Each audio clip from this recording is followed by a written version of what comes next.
What is going on, investors? Hopefully, guys are doing well out there. That is right. It is Friday. It's the weekend. Time to kick back because it's time for the FAANG Stock Recap Show here on the Investor Channel, where every Friday we recap all the major news and the technical chart patterns from all the major FAANG stocks. This week, we had Worldwide Developer Conference, a lot of product announcements out of Apple. We'll talk about those. We had news out of NVIDIA. We've got more China and U.S. sanctions on those AI chips. We've got news out of Tesla and NVIDIA and a lot of news to get to. We better kick things off like we always do with Meta Platforms. So the week at $495 and some change, up 1.65% to finish the week at $504. Meta is planning to make the company even leaner as it's going to cut down on vice president positions. Now, the company over the last year has shed off about 20,000 employees, and we've seen the revenue over at Meta, the profits, operating cash flows, all those things have skyrocketed. They've even unleashed a dividend for the first time in the company's history. Well, they're going to make things even more efficient as they're going to shed about 50 vice presidents, go from 300 down to about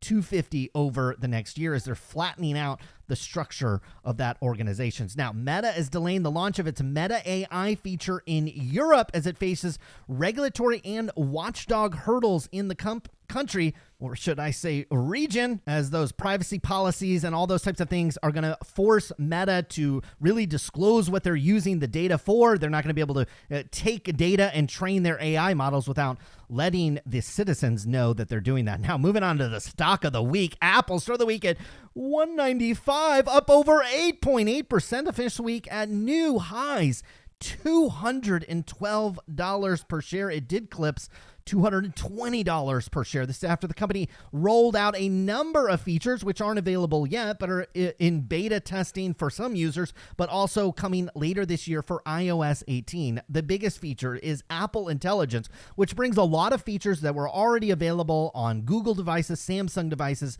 features like cleaning up your photos, summarizing messages, different kind of audio recordings, whether it's on your phone or in a Word document, different emojis. What I'm excited about is reduced interruptions or artificial intelligence kind of summarizing your notifications. So when you wake up early in the morning, you don't have like a million notifications to go through. It kind of prioritizes the really important things. You're going to have new writing tools coming to the company's email. And I think that was probably the hidden biggest adjustment that Apple actually announced. Now, some of you are going to say, well, I don't use Apple. Well, this is going to influence and change all mail apps going forward. Inside the mail app in iOS 18, you're going to have 4 separate inboxes instead of one like we look at Google Gmail, where there's kind of an important and kind of everything else, and then there's junk and spam.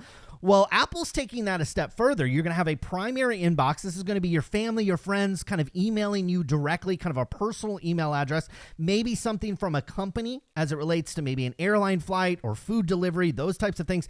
Everything else is going to get dumped into a separate folder, particularly a promotions folder. So this is going to get harder and harder to get into this primary app. But what it's going to do is going to put the pressure on people that send out emails. They've got to be more connecting to users. They've got to be more meaningful, and they've got to be more valuable. You can't just spam people's inboxes because they're going to get dumped to the side, and they're just going to get ignored. Now, it only took 14 years for Apple to make a calculator app on the iPad, but it looks spectacular. There was numerous reviews on this, as you're going to be able to draw on your iPad certain equations and then the equal signs, and it will solve that. Now, I don't necessarily think someone like me is going to use it, but I think it's going to be a really cool tool for like my children to play around with different math problems and kind of have it be a learning tool on the iPad. I think that's what I'm most excited about. Now, Apple is not, I repeat, not going to pay OpenAI for its ChatGPT deal. As we saw when Apple rolled out their Apple Intelligence, they're going to have a lot of the features function on device, so on the Apple device itself. Now, they have a private cloud feature, which some people are going to care about. Many people are not even going to know the difference between a private cloud or a public cloud, but some of that is going to be produced on Apple's own silicon. I believe it's their M2 Ultra chips. They have that already set up. It looks like that is going to be a feature, but there are some advanced things that you might need a more advanced AI model, and that's where ChatGPT comes in. And with a prompt, prompt, you are going to get prompted to maybe ask ChatGPT a specific question, and that is going to be integrated inside of the software. Now, you would think that maybe Apple would pay OpenAI for that, but absolutely not. In fact, this is actually a big threat, I think, to ChatGPT for a number of different reasons. Number one, if a lot of people use this, well, this is going to rapidly accelerate how much computing power that ChatGPT needs. And while in some cases it's great advertising for ChatGPT, maybe a few people that use the service will come over and be paying members of ChatGPT, but if you get the service for free on your iPhone, I don't understand why I would need to go over to ChatGPT and use it. Although it does get them a lot of eyeballs, so if they were to integrate online advertising onto the AI features or different types of monetizations, well, that's certainly something that'll open the door. But what Apple is going to do in the long run, and we've talked about this numerous times here on the show, is that Apple is going to make either OpenAI and or Google pay to be the default GPT or AI third-party cloud AI service on the iPhone. And eventually, I think that's going to be a multi-billion-dollar contract, just like Google pays to be the default search engine on Safari. One of these companies will pay to be the default AI engine on Apple's phones, and that likely is going to be a great business for Apple. Now, Elon Musk is not happy about that, and he's saying he's going to ban Apple devices if OpenAI is integrated at the operating system level. I think Apple came out with a statement, or at least there was some news, that you're going to be able to turn this functionality off. So you're only going to be, if you just want to use the AI features that are on device or in Apple secure cloud and not use OpenAI, you're likely going to be able to turn that off. Moving on to Amazon, started the week at 184, basically flat, finished the week at 183. You want to stick around to the technical segment. Amazon is a little bit at a decision day. Now, the company is committing to another $1.4 billion to create affordable housing. This is in Seattle, Nashville, and Arlington, Virginia, as there are complaints that when the company moves into town, it kind of chews up some of the affordable housing. I tell you what, we're potentially moving to the days, I know this is popular in China, maybe some other countries as well, where you have the factories and then you live there as well. It's not a lifestyle I'd be particularly excited about living, but I tell you what, Amazon, they're going to be relying on these employees. One of the benefits could actually be maybe some housing that is either adjacent or very near the warehouse facility. Now, Amazon is also vowing to invest $230 million as AWS credits for AI startups. This will be an interesting trend. We've obviously seen it with Microsoft over the last year. They made that investment into OpenAI. It turns out most of that, or almost all of that, none of that was actually cash. It was just Azure server credits. And I'm sure the company is going to need even more of those when Apple rolls out ChatGPT on the iPhone. And so it could put cloud providers like Amazon, like Microsoft, and others in very interesting positions where they can get access to equity stakes in companies without actually having to put up any money. They just put up what the company really needs, and that is server capacity. And that could be actually a pretty good business. Moving on to Netflix, start of the week at 637 on basically no news.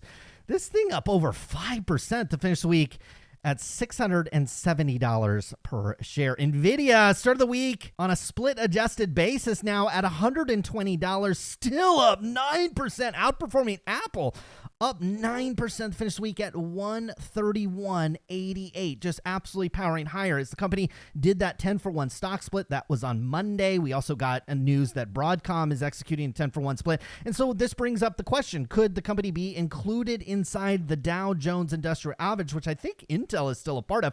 I certainly could see NVIDIA replacing Intel at the certain time, and Dow is a price-weighted index, which is one of the reasons why there's not a lot of index funds kind of pegged to it, because the higher your share price, not the higher your market cap, the higher your share price, the more weighting you have in the index. It's really an index that doesn't make a lot of sense, but what you do see is if you are included in that index, like Apple is, you will execute maybe slightly more than the common company in terms of price splitting, because you want to maintain a reasonable rating or weighting inside of that index. Now, U.S. is mulling more curbs on China's access to advanced chip technologies used in AI. Now, we've obviously seen a ban on the lithography machines from ASML. any high-end GPU that is made by NVIDIA, AMD, and many others, that's banned from getting directly into the company of China. Now, China has got all these types of workarounds.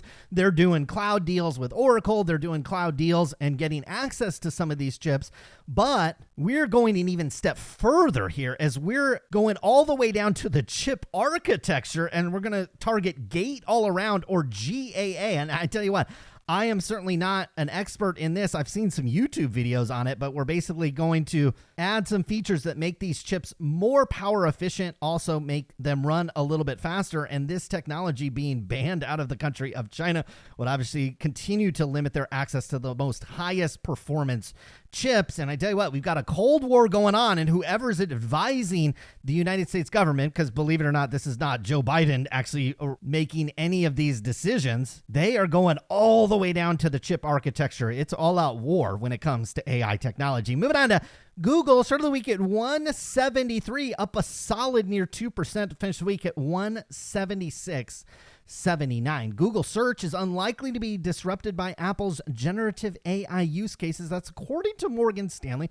I think there is some threat to Google search, particularly as it related to Siri. I didn't really talk about that with Apple, but they showed off some new features of Siri. Some of the queries that you might ask Siri could replace what would normally be a Google search, but in the end, I think Google search will maintain its leadership position, particularly against, and this is no offense, it's people like me, people that my age or older that might not be adopting kind of the latest and greatest AI features and continue to default to what we've really been doing for the past 20 years, and that is search. Now, Google's digital advertising antitrust case will proceed to trial. So according to Bloomberg, this is not usually good when you go to trial. The federal government, or the United States Department of Justice in this case, is going to be able to get in front of a jury and try to convince them that the big bad Google has a monopoly in digital advertising, and typically juries are a little more sympathetic to those types of arguments. Now, moving on to Microsoft, start of the week at 427, boom, up 3.6%, finished the week at 442, near all-time highs. You're going to love that technically, especially if you bought it a couple of weeks ago when you said you could. Now, Microsoft is going to delay the launch of that Windows AI feature that I believe Elon Musk said was creepy, or those might not be his exact words, but it was a recall feature where every couple of seconds, like, your computer was going to take a screenshot of what you were doing, and that way you could use it as a recall feature. You could do searches, and then it was going to essentially search through the screenshots for different types of images or text that was based on your search. So there are security concerns there, and my guess is those will remain for Microsoft. OpenAI's annualized revenue doubles, and it hit $3.4 billion. Imagine the type of valuation that OpenAI had. They've just doubled their revenue to a $3.4 billion mark. But it'll be interesting to see over the next year. As you roll these features out on the Apple iPhone, you're certainly going to have to invest quite a bit on the compute side. We saw that Oracle partnered with OpenAI this week, probably in anticipation of that. Company's going to have to spend a lot there. On top of that, is it really worth paying $20 a month for OpenAI services when potentially you could just get it free through an iPhone? Now, Musk is dropping his lawsuit against OpenAI. However, he got on Twitter and said, I think there was more to this to come, so I would assume something else will likely happen there. Now, Microsoft is unveiling an all-digital Xbox console and new titles at Games Showcase event. The new Xbox will cost you about $350 with upgraded models going all the way up to about $600. Now, moving on to Tesla. Start of the week at 178. Basically flat, finished almost on the penny at a 178. 77% of shareholders of Tesla voted to give Elon Musk, maybe give is not the word, but award him back his $56 billion pay package, which was stripped from him from, I believe, a Delaware court. And they also agreed to move the headquarters to the great state of Texas. Kathy Wood is out, putting a $2,600 price target on Tesla for 2029, just a couple of years away. She's, criticize her or not, she's great at marketing her funds and herself, and she's actually been somewhat accurate on the bullish call on Tesla, although shares, like have been sliding sideways for several years now. Now, Tesla is likely to raise the price of the Model 3 in Europe after higher EU tariffs on China EVs. So what Tesla does is they manufacture some of these European models in China and then they export them to EU. And so that is causing Tesla to ask for lower EU tariffs on the Teslas that are made in China. Now, Tesla's robo-taxi payoff is seen being years away. Yeah, we're moving into the hype season. We're probably just a month or two away from the robo-taxi event. That's when all the bull case scenario is going to come out for Tesla. And it's not a good thing or a bad thing. But what we have to understand with robo-taxi, it's not going to be able to move at the speed of which Elon Musk wants to move. There's going to have to be different regulatory approvals. We also will have probably lots of starts and stops when it comes to hopefully non-tragic accidents, but a lot of technology features and a lot of hurdles from a regulatory perspective have to be paid off.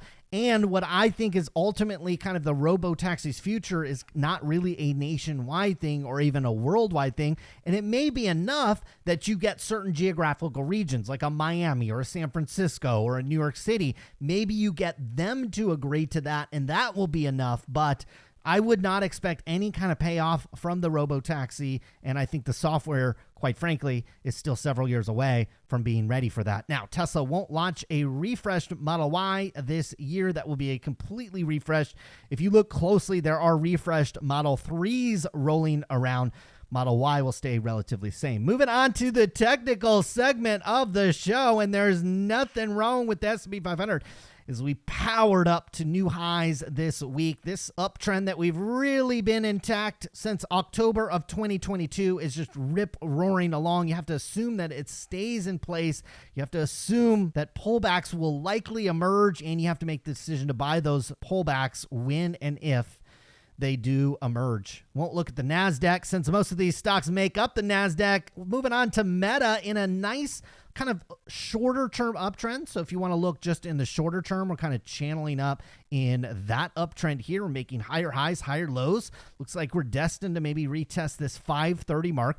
We're kind of on the eve of earnings, honestly. A little over a month away, at least from Meta. We'll probably hear from Netflix about a month from now. So July is going to be a big month. I think what's likely to happen and what often does with these stocks is in the position they're in, it's very likely they'll just set up at the top of the range, wait and kind of hover there or approach that as we move into the July timeframe. And then it'll be all about earnings. It'll be all about cash flow. It'll be all about all of those types of things. And right now, Meta looks like it's probably destined to retest 528 in the shorter chart. Oh my God, look at this chart. Apple going absolutely parabolic. Talked about how I was not expecting this, but we did talk about how, hey, if we did break to the all-time highs, what ends up happening is you kind of have a lack of sellers. And then you get all this buying activity from Apple over and above the previous all-time highs, which are sitting here right about 200. And then sometimes you get this big shooting event. This is why you can play the breakout. There are some traders that actually play this type of move to the upside, and they take profits up here somewhere. Back test to the top of the channel probably should be bought. Moving on to Amazon, a little bit of a decision day because you are seeing the micro trend. We made a high here. That's potentially maybe a lower high. It's not really being confirmed on solid volume, but we're kind of hovering right here in the middle of the channel. That can be an area where you do accumulate shares, although you've been on this monster uptrend. You'd be more or less late to the party. Also, it makes a little sense for Amazon to hover at this area or basically stall out at this area since it is basically the all-time highs that you made back in 2021. So very similar to Apple, you're looking for Amazon a break higher from, we'll call it probably 195. I mean, you're approaching Apple status where you'd probably get into the 220s, maybe even 230s. A break down from this level would be mildly concerning, particularly if you got below, we'll call it about 165. Moving on to Netflix, we've said for probably several weeks now, it looks destined. We're going to come up here and retest the all-time highs at $710 per share. Looks like that's more or less inevitable at this point. Also, we've got NVIDIA on a split adjusted basis. I've adjusted our trend lines. Everything's the same. It just kind of got shifted around a little bit. We're a well above trend at this point. Now, it doesn't mean it's the end of the story. but you can float along the upper trend line. We are a distance away from NVIDIA earnings, as they are the last to report. They'll report in August after most of these companies report their earnings. Pullbacks in NVIDIA, needless to say, can be bought. Moving on to Google, very resilient, consolidating up at these areas, made a very similar move to Apple and Meta and others. When you break to the all-time highs, you kind of have a nice little impulsive move higher. What Google has done is actually held those levels, which is impressive, showing that there's just simply a lack of sellers up at this area. Pullbacks in Google can probably be bought as well. Moving on to Microsoft, a couple of weeks ago, we put out a video and saying, hey, there was a FAANG stock that you could buy, and it was Microsoft. Can't remember if it was here or here. I'm assuming it was back here at about $400 per share. Had a nice little 10% rally on that one. You made a new higher high, so this uptrend is still intact. You start approaching the top of the trend line, you can maybe take shorter term profits if you want to do that. Any pullbacks in Microsoft also proving that it's maintaining that trend level. Now, Tesla is in a shorter term downtrend.